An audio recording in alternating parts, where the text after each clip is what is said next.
تجازيهم مثل ما تعبوا وياك، مو تشمرهم بدار المسنين. الله، مو تشمرهم بدار المسنين. الله.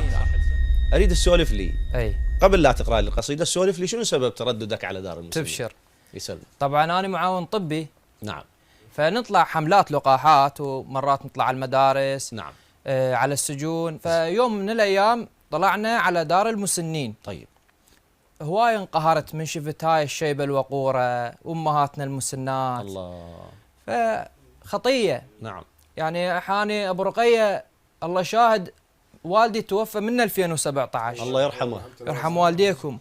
لحد الان كل رمضان احنا من نخلي السفره ونشوف مكانه تخنقنا العبره الله ونبكي عليه. الله يرحمه، يتغمد بواسع رحمته ان شاء الله. يرحم والديكم. كل اموات المسلمين والمؤمنين. فاقول شلون هاي الناس تقدر تذب امها وابوها بدار المسنين؟ يعني كل من يعمل باصل ابو حمد. انت اصيل. الله يسلمك ويعزك، ما عليك زود.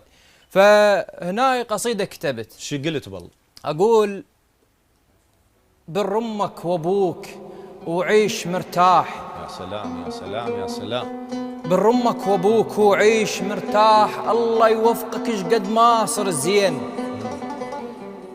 ابد لا تعيش عاق تموت مذلول، ومن حساب ربك تنهزم وين. الله.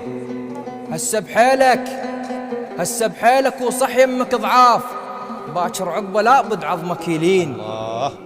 ويشمرونك اولادك وين ما كان، ايش تزرع راح تحصد والزمن دين. دين يا والله دين. مثل ما عذبتهم وقتك يدور. اي صح. مثل ما عذبتهم وقتك يدور، وما تعرف ضميرك يوجع منين. بهذيك اللحظة مو تتندم هواي، تاكل بيك راح ايام السنين. الله. ترى بهاي الحياة نعيش خطار. هو التالي كل الناس ميتين. نعم. ترى بهاي الحياة نعيش خطار، وهو التالي كل الناس ميتين. إذا تخطأ بحقهم عدل الراح، بعد عندك وقت ما دام طيبين. إذا تخطأ بحقهم عدل الراح، بعد عندك وقت ما دام طيبين.